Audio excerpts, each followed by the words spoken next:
This podcast has mature language, not intended for underage viewers. Hello, this is Keenan of Street Cred Sports Training, and welcome to another episode of Time to Ball.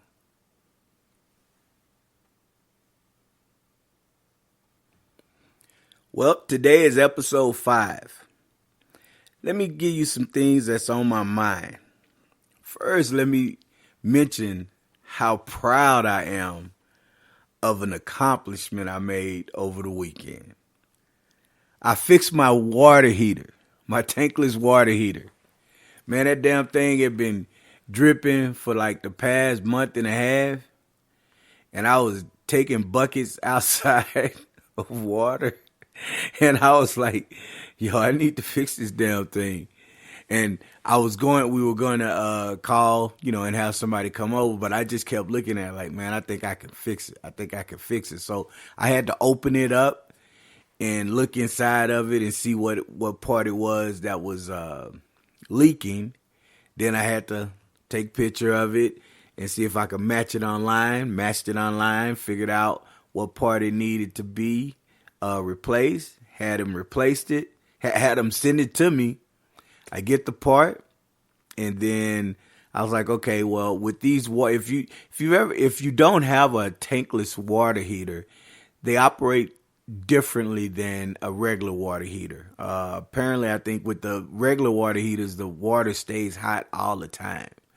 With the tankless, it saves energy and water and gas and stuff because it sends the water, when you ask for it. But the problem with that to me is just that if you turn the hot water on, you got to wait for the hot water to get hot. So if you're in the back of the house, it takes a little bit. So you're using that water as it comes, but it's supposed to be efficient. I sometimes don't see how, but that's what they say. The people who are smarter than me say it's more efficient. But in any case, you can clean it, and it's really easy to clean. As I found out, we unfortunately hadn't cleaned it in a long time. I'm not gonna say how long it is. It's not a good thing, but so with you cleaning, you gotta open it up, turn everything off,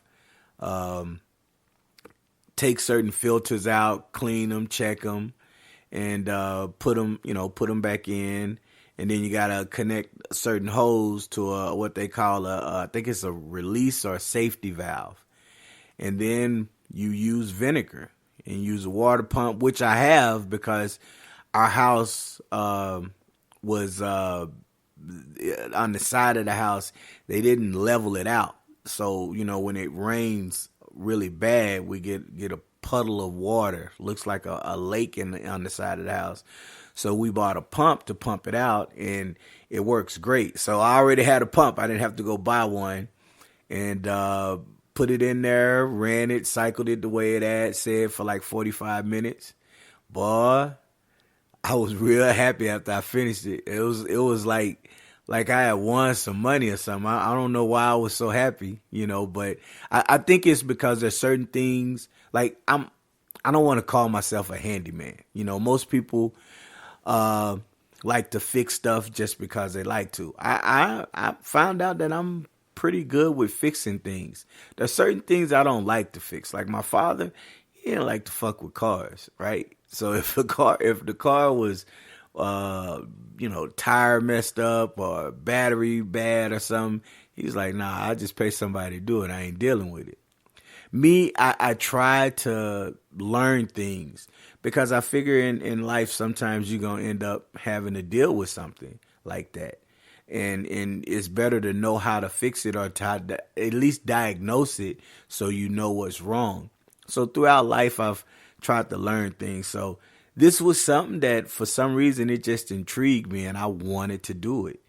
And I did it. I, cleaned it out, got it cycled, got the part in. I was a little nervous at first because at first I turned everything on, everything was working, had the hot water, and then like about an hour later, I was going in to do something in the kitchen, and I turned the water on, and it wasn't getting hot. It was cold. I was like, oh shit, maybe I messed up. But then I went out. I think I needed to reset it, so I unplugged it. Let it reset and everything, and it's been going good ever since. I still keep worrying about the fact that maybe I messed up on something, but uh, it's been what? It's been like 4 days, and everything seems to be good. So I'm excited about it, and I just wanted to share that with y'all. So if y'all have ever tried to fix something at home, and it's a major accomplishment, be proud of that. Now, the bad thing about it is, you might get a honeydew list from your spouse, right? Like, ooh, you did such a great job. Hey, can you put this over here and do all of this? You're just like, damn. You don't want to do it. You don't want to fix stuff, or you don't want them to know that you're capable of fixing things, because you end up having to do other things. So that's just kind of the, pros and cons of being handy at the house, because it saved us money. We didn't have to call anybody, and the way prices are now, you don't want to spend a lot. Now, I don't mind spending it if I know I have to spend it, but I was like, you know what, let me take a crack at it. Hey, I fixed our dishwasher. Real talk, I fixed the dishwasher. So then there are other things in the house. Now, I couldn't fix the air conditioner with the coil and everything, so we had to pay some money to do that. But I've fixed quite a few things in the house, and the missus will remind me, like, yeah, you fixed a lot. So I'm proud of this accomplishment. I really am, because water heater is not something that I go around having to do. Now, I'm not endorsing it, but hey, YouTube helped me out a lot on that, right? Because I was able to get on YouTube and search and then watch and stuff. So, I'll just say shout out. Even I'm not endorsing it, but I'm just going to say shout out as a person who was using it to figure out how to do it. It really helped and saved me a lot of time. Now, I think change is coming right now. Now it's not the type of change that the president Obama was speaking on when he was talking about change is coming. It's not that kind of change. Here's what kind of change I think is coming. Now, back in 1976, the NBA instituted free agency, because prior to that, only teams could really, keep their own players. They had a stranglehold on their own players. They could get rid of them and stuff. You might have had trades and stuff, but it was very advantageous for the teams versus the players. Well, in 1976, they instituted free agency. What that did is it allowed players to sign with other teams once their contract was up. So if they didn't want to stay with a team, some other team might pay them more money for their services, they could sign with them, right? That was good, because it brought a little bit more competitiveness, and it allowed, teams that may have not been as good, but let's say you might be one piece away. Now you need is this one post player, and this other team has a post player that's about to enter free agency.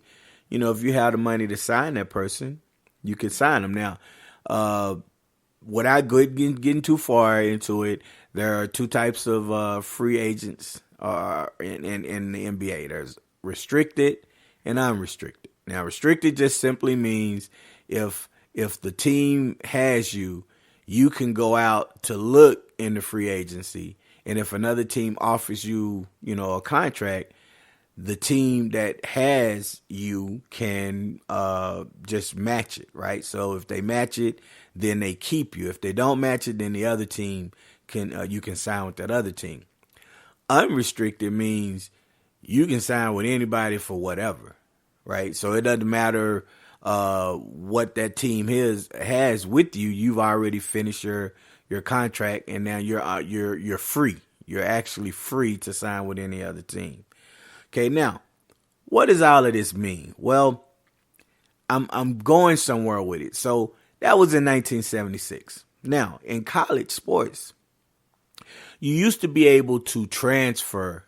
You could transfer to a different school, but you were penalized, right? You were penalized. You had to sit out a year, at least. I want to say it was a year. So it was always a year.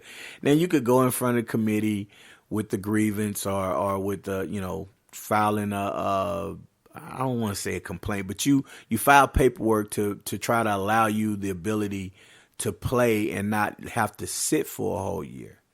And in some cases, they accepted it. And in a lot of cases, they denied it. So the institutions held a lot of control over you. Now you got the transfer portal. And what the transfer portal allows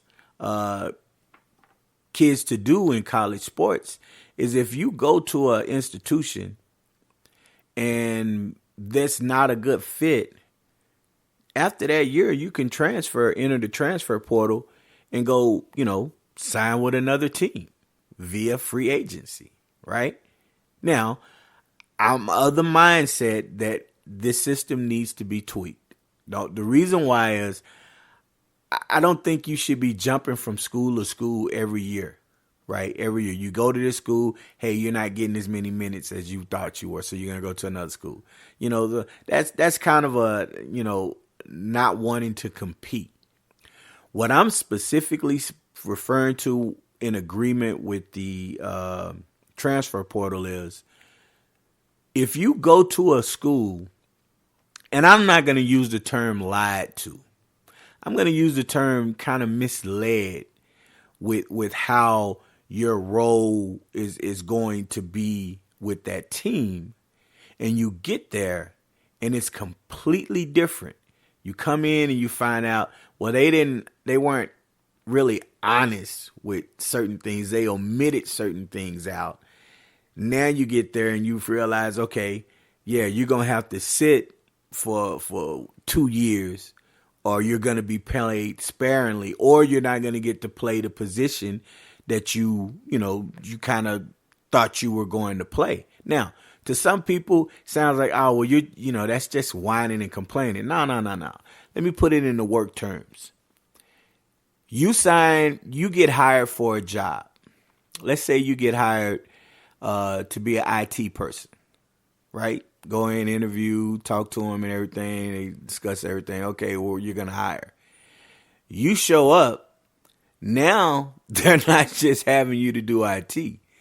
They're wanting you to be more of a salesperson. Okay? You're like, well, wait a minute. Nah, I'm supposed to be IT. Oh, well, you know what? We're thinking of sales, right? Or they hire you as an IT, but your expertise in that IT field is not what they're going to allow you to do. They're going to have you do something else. Now, I'm not familiar with the IT world, so I can't give you any direct instances. But I will say that's kind of a, well, damn, that's not what you said in the interview type thing. And believe it or not, colleges do this. There are colleges that, look, when I say these things, it's because I've spoken to actual college coaches, right? And I know that there are colleges that will recruit some players and, they don't always. Okay, I'll give you an example. I'll give you a direct example. I had a kid who was recruited to go to a school, and this kid could shoot. She could shoot. Get there, finds out that the coach, she is in a game. She gets a wide open, three, knocks it down. Coach sits her. She doesn't understand why. After, conversation, the coach doesn't want anybody shooting before a certain time in the shot clock. So if it's, shot clock in college, I believe is 30, 35 seconds, maybe 40 seconds for women's side or 30 seconds. I'm drawing a blank right now. But if you're in a transition fast break and you swing that ball and it's a wide open shot, in the game of basketball, you should be able to take that shot. But apparently that's not what the coach wanted. Well, that information was kind of omitted in recruiting this player. So there are circumstances where and you see it every year. The transfer portal is full of kids. Now, not all of them are there for the same reasons. There are some that are there because they get there, they find out, oh, well, I have to compete. You mean I thought I was going to get this starting job and I'm not getting it? That's not what I'm talking about. I think you should compete when you go to play college. It's about competition. What I'm speaking on is if you're told we're recruiting you, you're going to be this. All you have to do is come in and show us that you're still the same player, right, that we're recruiting. You go in and you do all of that, but now you're going in and you're getting some playing time, but now your role is completely different than what you were recruited for. That's kind of murky. So kids nowadays, okay, you go there and then you go enter the transfer portal. So I think the transfer portal in that case, when schools aren't being as honest as they should, or coaches aren't being as honest as they should, it's very helpful. Now, I think you should be allowed to enter the transfer portal maybe once. Not every year, but maybe once. Okay. Now, if you go to a school, now you have said knowledge, then you can go to a different school, see what that school is about. And if that school, it fits your needs and stuff, then, it should be a fit you should play, right? I mean, you should get what it is that you're looking for. If you're a guard, if you're going to play college, you should be playing as a guard. Right, if that's what you're looking for. Now, if you're a big guard and you have to play some post, then that's okay defensively to help. But if you're being stuck in the post or you're being moved around to a position you've never played, it's going to be hard for you to adjust because it's like learning something all over again, right? Okay, so why did I go through all of that? I'm going through all of that because I think high school is next. I think there's going to be a situation within the next, 2 to 5 years, I think, where there's going to be something similar to where it is in college. So it's trickled down from the NBA, it's trickled down into college, and I think high school is next. Well, I mean, last week I mentioned the Duncanville. Was it last week or 2 weeks? I mentioned it on the episode about the Duncanville situation, that the school was going to be stripped of the title that they won because they had an ineligible player, and apparently that the team had filed an injunction so they could continue to play. After they won, then they came back and said, okay, you filed an injunction, but we find that this kid was here illegally, right? Now, are there schools that are manipulating the system and doing things the wrong way? Abso-fucking-lutely. But having said that, some kids are being swept up in this and they're being punished because they are at a school. Like, okay, let me put it this way. In training, for basketball training, a kid and a parent can really choose who they want to train them. If they come to my organization and I train them once and they leave, if they like the training, they can choose to stay. If they don't, they can go somewhere else. They can come a couple of trainings and they say, you know what, it's not what I thought, and then go elsewhere, right? If you're on a city league team or an AAU team, you can pretty much choose your team. Now that's a little bit more of the pay to play type thing. That's what they call it. But you can be on a city league team. You can play on that team. And if you're not getting any better, if you're not getting the time, or if you're, whatever happened, it's not the fit that you want, you can go to another team. Kids do this all the time in the city leagues, right? And in the AAU leagues, you're trying to get the best players because you want to win, those reasons, okay? That's not a problem.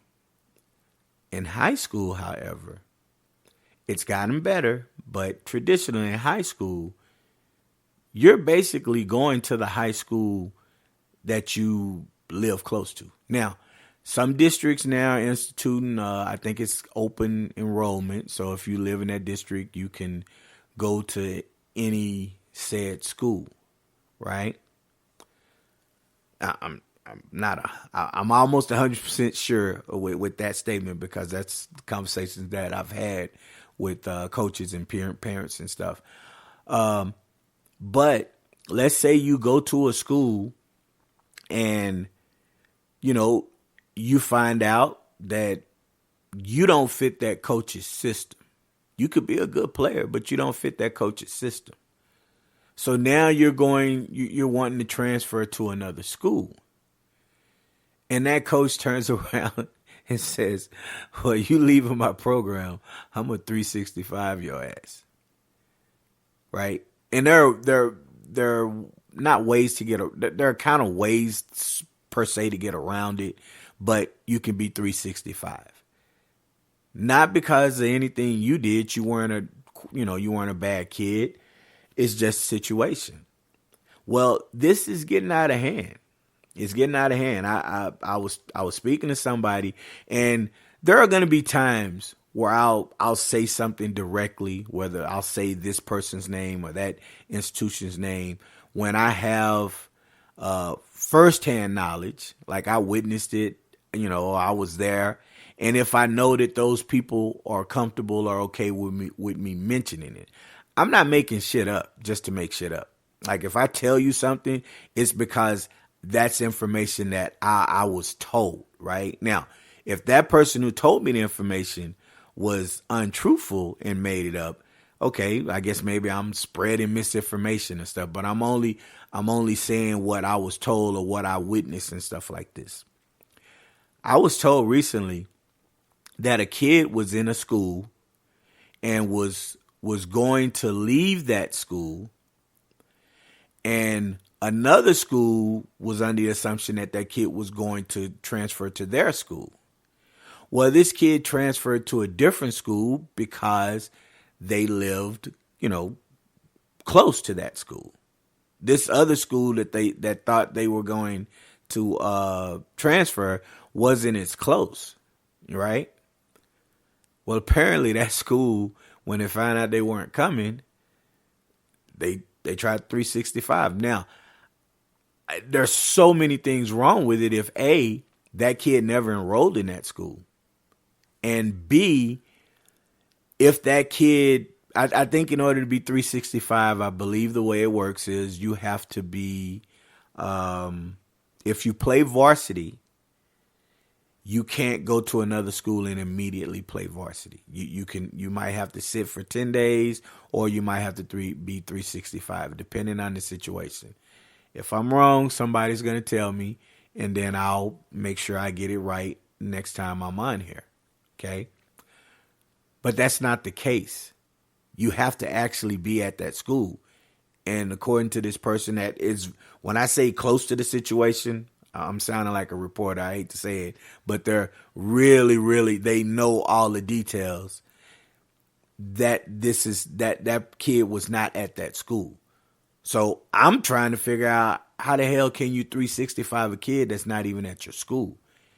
If that is the case, if everything that I was told is accurate, that's 100% fucked up. There's no place for that. That you should, like, and I'm going to go back to training. If a kid comes to us and we training them, and then that kid goes somewhere else, what am I going to do? Turn around and tell them that, well, you can't train them. You're not allowed to train within the city limits, right? Now, if I have a trainer and that trainer is going to leave, there's obviously non-compete clause stuff. I don't really try to get into that. If I had a person who was training and they went and started their own thing, and I was cool with it. I was trying to kind of work with them on a certain situation. Now, there are certain things that I feel are proprietary. Oh, that's the SAT word for the day. Proprietary. I need to get some TAS words because I'm always talking about SAT words. But I feel like there's some things that are proprietary to what I do or what our organization do. That you can't take what I gave you, and then try to go somewhere and just steal what I'm doing. That gets into like, work, corporate and stuff, corporations and stuff like that. I'm speaking on if a kid goes to your school and that kid doesn't like the way your offense is run, or you don't like the way that kid plays, if that kid wants to leave, more power to you. We're going to bust y'all ass when we play. Or I'm going to bust that team's ass when I go to this other school. Right? That's just the way I look at it. Now, how everybody else looks at it, that's fair. I don't expect everybody to agree with everything, what I say. I just feel like there's going to be a shift. There's been a little bit of a small shift because I think so many kids were looking to transfer and were going to trying to get to other schools and being stopped, that I think by making it, making that district more of an open district was allowing certain things. But then even that, you can still try to 365 a kid. If you have to go to that high school, you don't really have a choice because you live in that district and you go and you get there, and let's say, you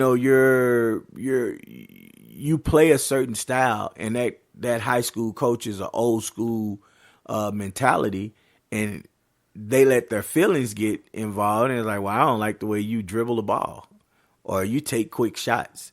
Even though you're shooting 60%, right, from the shot, from the field when you shoot, or you making something happen, but you're not running the offense or doing everything the way that coach wants you to. I guess I can get the coach if he's sitting you or something. You know what? I'm not going to use that example. That's kind of that's too much of an open, vague example. If the coach doesn't play you at all, and I'll say this, you do need to understand that politics play a big part in high school sports. Yes, we could spend a whole show on, if I open a lot of phone lines and have people say, look, man, don't use your real name, call anonymously. People like, yeah, this crazy Ted over here from this part of town, man. Let me tell you what these motherfuckers be doing over here, right? People be flooding this if this was a call-in show about the politics that they see and deal with when you have boosters or you have parents who spend money or whatever for the team. I get it. You want the best for your child. But if your child isn't as good as this other kid, it should be about competition. Now I'm opening up all kinds of cobwebs and everything. People gonna get feeling, hey, well, are you talking to me? I'm like, nah, I don't really even know you. Unless I know you, I could be, but I'm not gonna mention you because, that's not kind of how it works here.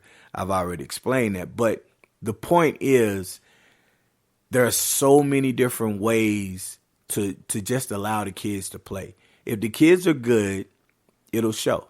If they're bad, it'll show. Now, if you're trying to transfer from school to school to school to school to school, and you never hitting the court, and you transferring to some bad schools that don't have any players, your ass can't play. That's kind of what it boils down to.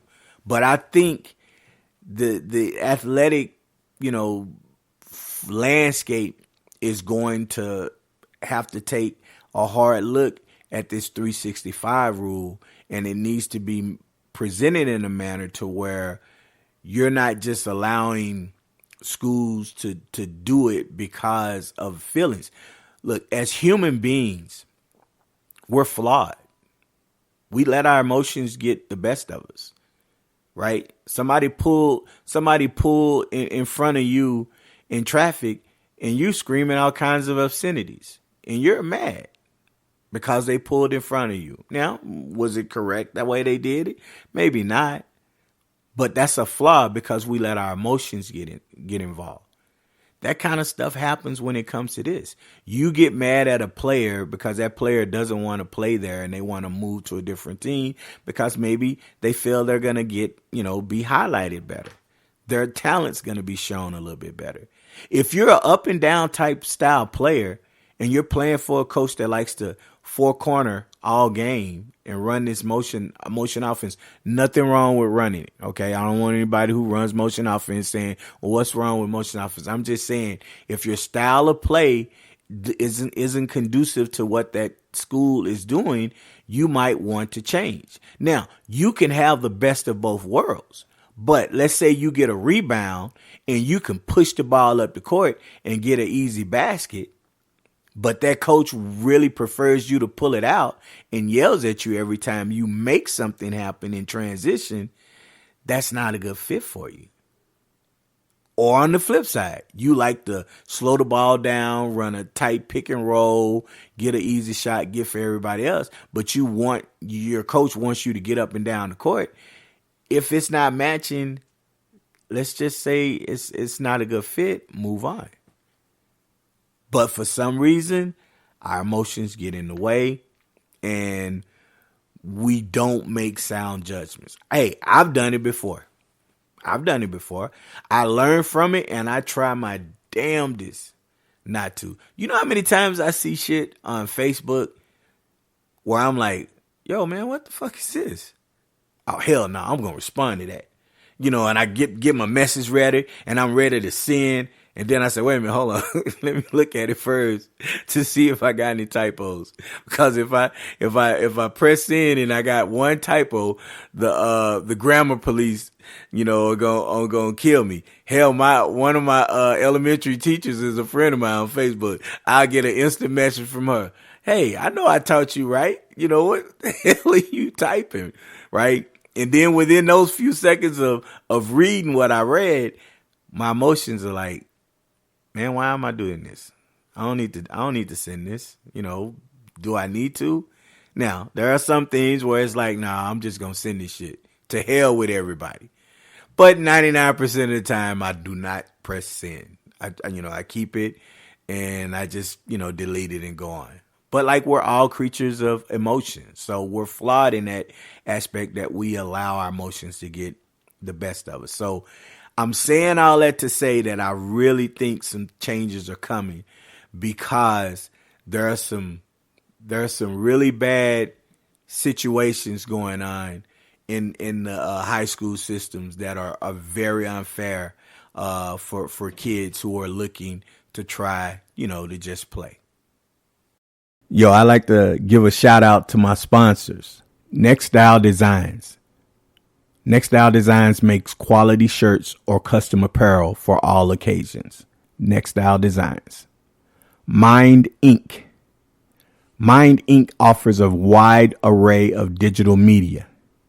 Mind Inc. asks, are you using your mind? Southwest Basketball Showcase Recruiting Service. The link between your coach and your dreams. Maracay Zero Down Solar. Call Greg Suber for your solar needs. PCS Plus is the carpet service for all your cleaning needs. Okay, all right, so what am I going to talk about today? Hell, I got all kind of shit I can talk about, but what I'm going to touch on today is behind the back. All right, now, what is behind the back? First of all, I do need to mention, and it just popped in my head. There are two types of behind the back moves. One is called behind the back. And the second one is more of around the back. Now, what's the difference? The difference is when you're using them and how you use them. Behind the back, you can use both of these in pretty almost any situation. But behind the back is more controlled to where it's a stop and go kind of move. So if you're dribbling right, and then you kind of jump stop or stop. You go behind the back. You're able to control, where you go, and then you can shift in a different direction. Around the back is the ball is going from your right and you're wrapping it around your back like a slingshot, and the ball is still going forward on your left side. So if somebody says, well, when do you use one and when do you use the other? To me, around the back, you can use, in a lot of situations, but I think the best situation to use around the back is if you are in a full court, dribbling up the court in like a fast break, and defender comes at you and you go around your back. The ball keeps going. You don't lose stride as you're attacking them.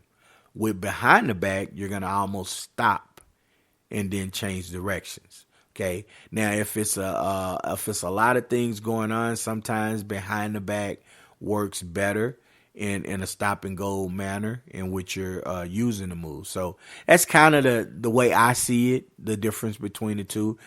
I'm hoping I articulated it well enough for people to understand. If people don't really get the gist of it, send me a comment, and I'll show you some instances and maybe demonstrate the difference between the two for you.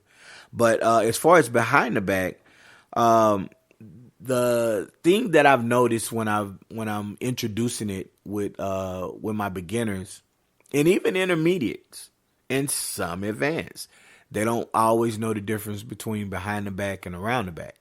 But with some kids, when they do behind the back, if they're dribbling it with their right hand and the ball is bouncing on the side of their foot, on the outside of their right foot, when they start that backwards motion, they're actually moving their hand in an angle going behind, not behind their body, but at an angle away from them. So if you're standing, let me see if I can help you visualize this. If you're standing up and both feet are about shoulder length apart, normally when you go behind the back, what you do is you squat down, you bend your knees, you sort of lean forward. Now, if you don't have the ball in your hand, your arm usually hits the side of your leg. This makes the ball go under your butt, okay, from one side to the other. So it's like a crossover in behind you, really is what it is. If you cross over behind you, that's exactly what a behind the back move is, okay? But instead of the ball going from your right foot to your left foot, some kids, the ball will go at an angle away from your left foot. So it'll start at your right foot, and once you go, the ball goes at like a, not 90, like a 75-degree angle away from your back. So you have to stop and turn around and try to get it. So by correcting this with beginners, what I do is I have them to dribble it next to their right foot on the outside. Then I have them to bounce it behind their foot. Then I have them to go behind their back. Now that motion with the ball going from one side to another is more like a crossover, and it's not going away from them. This is very important because you want that ball to get from your right hand to your left hand as fast as possible so you can continue to attack the defender or get to where you need to get. You have to make this move, that ball going from right to left or from left to right, it needs to be with force.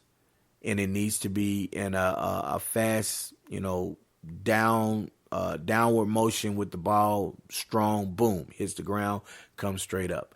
The angle is important. Some kids will do behind the back and they will have their arms so far out that when they bounce the ball will bounce like right where their right foot is, and then it hits them in their behind, right? And as opposed to going to the other side. So you have to understand the angle, and that angle is really important to be successful with behind the back. Every kid that's ever struggled, once we've done this, it's helped tremendously. Now, the last part of that is your footwork. Number one, your feet can't be together. You have to have your feet about shoulder length apart, maybe a little wider if you want to get a little bit lower. Okay. Second thing is your feet have to be even. If your right foot is a half a foot in front of your left foot, then when you go behind your back, you're going to hit your leg. The feet have to be even. Okay. So it's the little structural things, footwork wise, that we really try to, well, not really try to teach. We show them, we demonstrate it, and we let them get reps. There are so many different ways to help kids be more successful with the behind the back, and that's something that I wanted to just make sure I conveyed to you guys. That is how the proper technique. Make sure you don't want the ball going behind your back. You want it to really go under your butt. It should be called the under the butt move, but that don't sound as sexy as behind the back. Behind the back flows. Under your butt doesn't sound like it flows. It sounds weird. Okay, so, but that's naturally where the ball goes. It goes under your butt from one side to the next. Okay, now, using a combo move, what is a combo move? Well, a combo move is really a combination of two regular moves. Now, I've heard people say, oh, well, they're teaching that fancy stuff. No. If you teach moves in combinations, all you're teaching is regular fundamental moves that you group together. So, for instance, a combo move is two separate moves. It could be two crossovers, which is a double cross, okay? It could be a crossover and then between the legs. Between the legs, then crossover. Between the legs, behind the back. Behind the back, behind the back. Behind the back, spin move. All it is, you're not recreating or coming up with new moves. All you did is you put a combination of two moves together. It can be a combination of three moves or four moves, right? Double cross between behind. You can do that. Now, do I always suggest that? No, because taking four moves together to make a four combination dribble move is a lot, and it sometimes is unnecessary. You want to be fast and efficient. Now, when I do teach combo moves, we will work on a 4 to 8 dribble combination move. Well, wait a minute. You just said not to use them. Yeah, but here's what I'm doing. I'm getting your coordination and your footwork and your timing and your speed and your power and your position. I'm getting all of those things taken care of with a 4 or 5 combination drill move. But the thing what puts it into play is if I teach you a 4 or 5 combination move, but then I show you a 2 combination move that you can utilize in the game, it's going to feel so much faster because it's a boom, boom, and you're gone, right?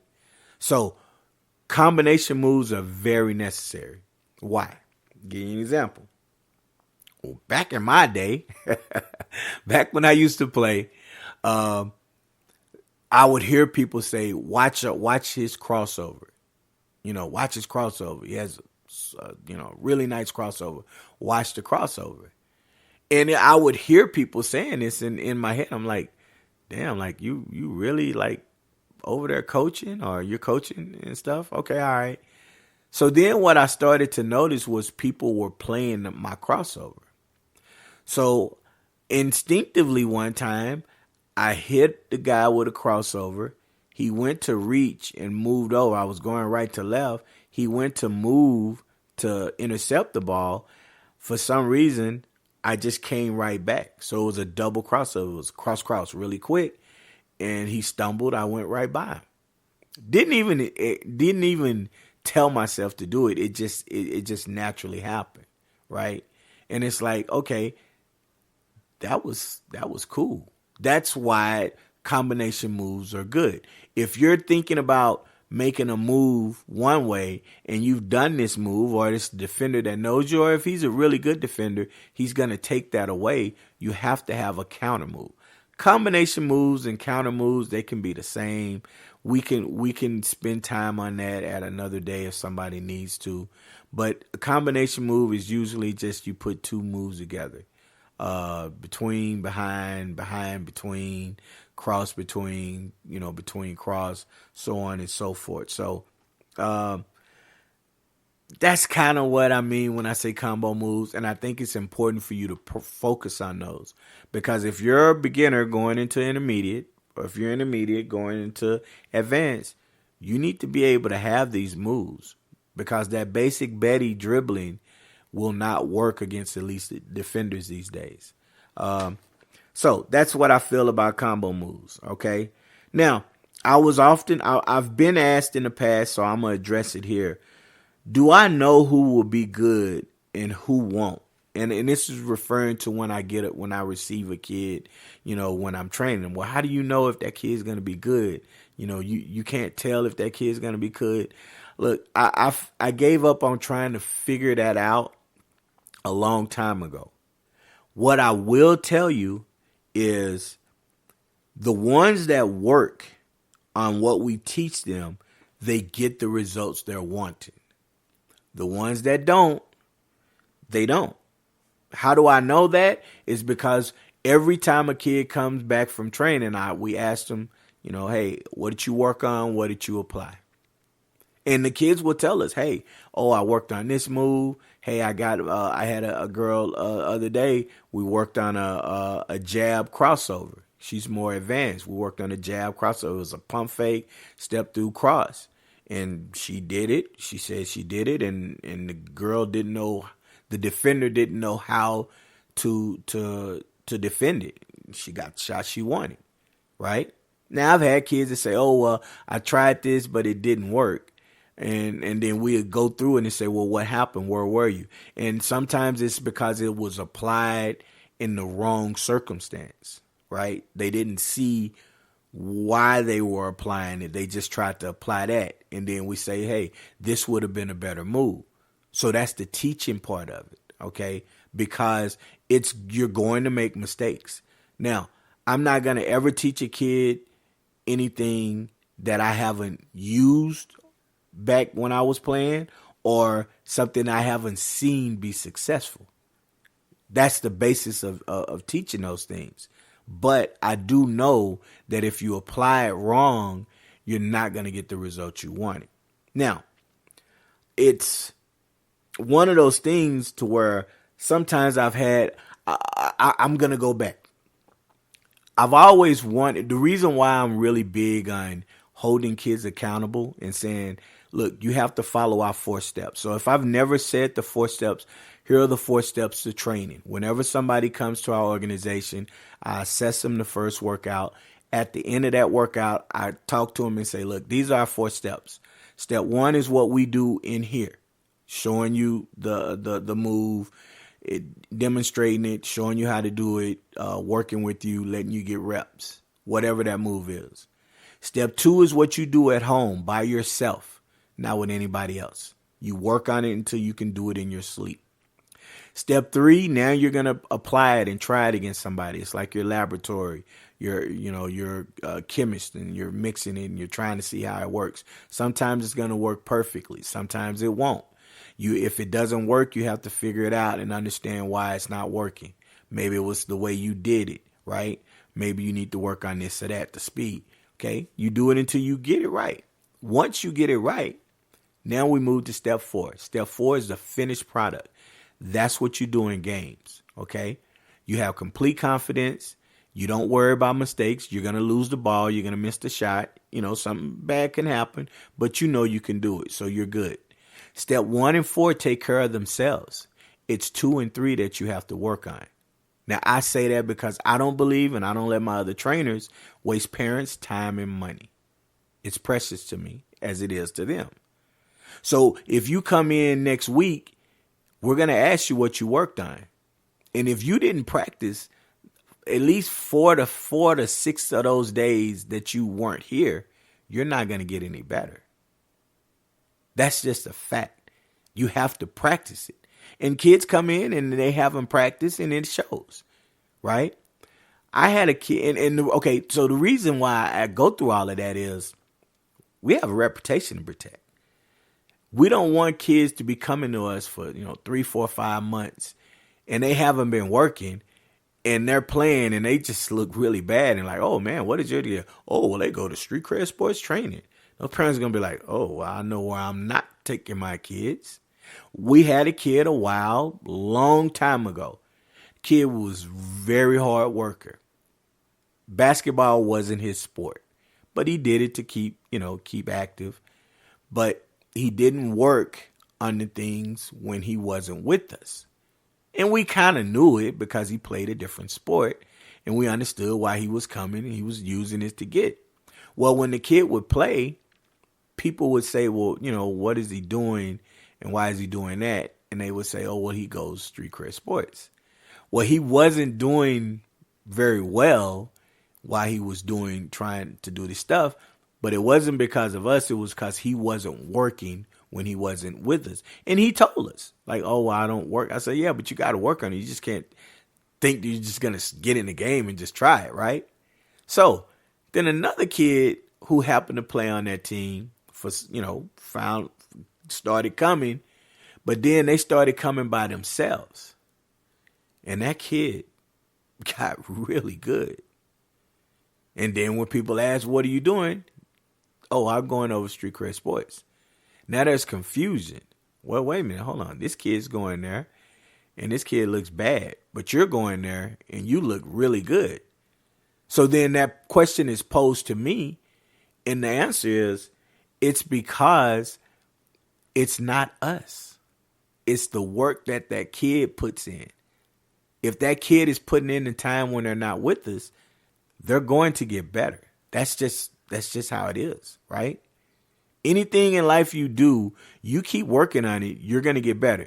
It may not be like, from beginner to advanced in a week, but you're going to be better at it than what you were, the previous week as long as you're working. So that's kind of how I tell people, like, no, I don't know who's going to work, who's going to be good or not. I just know that if they work on what we teach, they're going to get the results. Okay. How do I differentiate, from beginner to an advanced intermediate to advanced, right? Well, I have this thing I call the 9 stages of development I came up with. Now, you take the 3 things, which is beginner, intermediate, advanced. Inside of beginner, I got beginner, intermediate, advanced beginner. Same thing with intermediate. Beginner, intermediate, advanced intermediate. So I created this chart to kind of help me decipher where kids would be. Because when I would start, trying to assess kids, you get them, this kid's advanced, this kid's advanced. And then we get them and I have to explain to them, your interpretation of advanced is different from mine. Okay. Quick story. Had a parent a long time ago who brought their kid in, and the kid's age was around 12. Parent brings the kid in, and we're gonna do it. And I was like, they probably should be in the beginner. Oh no, they're advanced. It was kind of bougie the way they said it. So I was like, okay, all right, okay. So I didn't want to argue. I actually told my wife. I said, okay, this is the person who they said is advanced. I don't think they're advanced. I said, you'll be able to see within the first 30 to 60 seconds. So they get ready and everything, and then we start the drill work. So I started with a, regular dribble up, dribble cross up, coming back between, behind, then spin move. Then I go to a combination. So this kid, is doing them. Okay, looking good. Then I do a 2 dribble combination. Now this kid's a little shaky and not having complete control of the ball the way they should. When I go into that 3 dribble combination, ball is going everywhere. Now the kid's panicking. The parents are not happy that the kid's struggling. And then throughout that workout, back when I was doing group workouts, that kid struggled the whole time. I mean, the whole entire time. The kid shouldn't have been in that group. but it was allowed because that's what they told me. So I had to develop this, and I had to come to the consensus of, I don't want to know about, I have it on the form. You can put it, but I'm going to see if this kid is advanced. And it's very rare that a kid that'll come to us and that kid is in advance. Now, what is an advance to me? Advance means you can, layups, both hands, reverse layups, either hand. You can get to your spot, jump shot. You can do any dribble combination. Once I start to give you things, it should only take you maybe 2-3 reps at the most to master it, because you're at an advanced stage. You should understand how to use your body. You should have a really good IQ. All of those things, right? You should be scoring. You can't come to me and say you're an advanced player, but in the games you're just kind of just doing things. No, if you're advanced, those other teams need to see that you're advanced. That's just kind of the way I do it. Is it right or wrong? Who knows? But that's kind of how I see it, right? So that's why I came up with this list, because the 9 stages of development is because I needed to make sure I had a model to be able to let parents see these are the things this kid, your son or daughter, should be doing to reach this stage. Now, it's not like a black belt or a brown belt or anything like that. It's just letting them know where they're at. And a lot of times kids are in between beginner and intermediate. So they could be beginner intermediate. They could be advanced in one thing, but a beginner in another, right? That's just kind of how it goes. And then it's our job to get them better. Oftentimes I'm asked, well, how do you know what position the child should play? That's kind of a hard thing in a sense that it depends on a couple of things. It depends on the kid's height. If the kid is a post player, so I'll put it this way. If you're 6 feet, you could be playing post at a high school, because, a lot of people might not be that, you might not have a lot of teammates that are that tall. But then if you're trying to go to college, you're a point guard. So if you're 6 feet in high school, you do need to learn, if you're playing post for that team, but you need to learn guard skills if you want to try to go past high school. Now, if you're not, no big deal. You play the position, you play your 4 years, and you're comfortable with it. But if you're trying to go to the next level, I don't know any schools taking a 6-foot post player. That's not happening. Okay, so just think about those things, as you're trying to prepare your kids for competitive sports.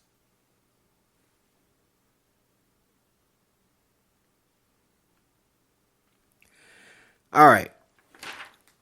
I want to get into some stories. Okay, so this is going to be a quick one. When I was little, I remember getting what I call the worst ass whooping, or one of the worst ass whoopings in the history of the world. Now, my cousin, God rest her soul, she's no longer with us. She passed on at a young age, but we were at my house, and I wasn't supposed to have company, right? I called my mom and said, can such and such come over? And my mom was like, no, I don't want nobody in that house. But you have no company in the house. You hear me? I was like, okay. Hung up. I was like, I'm going to let him come in anyway. So he came in, excuse me, we weren't doing anything bad. He just came over. We were hanging out. Well, my cousin had asked me, goddamn, she asked me something, if I could do something or if I could give her something. And I said no. So she proceeded to go call my mama. She called my mom at work and told her that I had company over. So she says, your mama want to talk to you. And I was like, huh? And I'm looking and staring at the phone. And I could hear, like, my mom worked for newspapers, so I could hear, like, the noise and stuff going on in the background. I'm just staring at the phone like, I'm not going to get that phone. I'm not answering that phone. Hell no. And then I heard my mom say, boy, you better pick up this phone. So I grabbed the phone and she's like, you told him he could come over there? And, I'm like, yeah, you tell him to get his butt on out of the house and y'all get in y'all room and stuff. I'm going to beat your ass when I get home. Right? So now I'm thinking, okay, I'm about to get my ass whooped. This is like around 10, about 10, 11 in the morning. So I got to wait 4 or 5 hours for this ass whooping, which is excruciating because you trying to think about how you going to do it. Now I'm hoping, mama going to get home and whoop my butt. I'm hoping she get home before my pops get home. Lord and behold, they get home at the same time. He finds out what happened. He found out what I did. He takes me in the room. He tears my ass up, right? Oh man. He was busting my ass. It wasn't abuse, but I felt like he was beating me up. But it was a real butt whooping. He had big, strong hands, right? Well, my cousin apparently, now it depends on who you ask the story. My interpretation is everybody who happened to be at the house at that time got their ass whooped. My dad was just whooping everybody's ass, the kids, right? He was whooping all the other kids' ass. People happened to be coming over to the house right before this happened. He's whooping everybody's ass. They told me since then, that nah, he didn't whoop us. He just pretended to whoop us, right? He was making noises like he was whooping us, but he wasn't whooping us. I was like, no, he was whooping your ass. The only delight that I had was that, and this is kind of sadistic, was that I got my ass whooped first so I could sit back and laugh at everybody else getting their ass whooped. Like my cousin came over, real talk, he came over and he had just got there and he got pulled in the room. He got his ass whooped and he's like, what are you whooping my ass for? I wasn't even here. So, excuse me, I'm still a little under the weather. No, that was one of the funniest things. And my cousin, I love her. I was mad at her for probably, 4 hours. But then afterwards, I wasn't mad because ultimately it was like, well, I shouldn't have had company. But I was like, yo, I can't believe my cousin told. See, back then she told on us. She was telling on, tattletelling or whatever. Now it's called snitching, right? But snitching is different. So yeah, that I was thinking about that. It was a song or something. Song came on, and the song for some reason reminded me of that. I was like, man, I need to share this story with everybody about how I got my ass whooped. Now, I don't want y'all to think I was always getting my ass whooped, but I will mention few stories about me getting my butt whooped like I did last time about my grandmother. All right, now, here's something I heard growing up, but didn't know what it meant at the time. I'm gonna go back to this story I just told. Because often when you're getting your ass whooped, after you get your ass whooped and you're crying, my parents and parents I grew up around would always utter the phrase, "Stop crying before I give you something to cry about." Now, when you're little, the first time my dad said that to me, I'm like, well, I'm crying because you just whooped my ass. So what are you going to give me something to cry about? You can't give me something to cry about because you just whooped my ass. That's why I'm crying. What kind of shit is that? Right? But now I understand it to mean quit crying. Take it. Right? Take that ass whooping. You deserved it. Stop crying before I really, really whoop your ass. Now, when you're a child, you don't really understand it as much. But once you become grown and you're a parent, I kind of use that. I think I've told my kids back when I didn't whoop my kids all the time, But, I'd whoop them. And if they cry, I'd be like, stop crying before I give you something to cry about, Then I say it, and in my head, I'm kind of smiling because it's like, man, I couldn't wait to tell my kids the same thing that my parents told me after busting my ass. So that's the thing that I heard growing up that I just wanted to share with you, and it just kind of coincide with getting my ass whooped, because that is exactly what happened when I got my ass whooped. So that's going to be all for today. Hey, drop your comments. Like I said, drop your comments about proud accomplishments of fixing something, whatever it is. I mean, if you really felt empowered by doing it, hey, that's an accomplishment. I felt very empowered about fixing the water heater. Okay? As always, y'all have a great one. And just remember, if it was easy, everyone would be doing it. I'm out.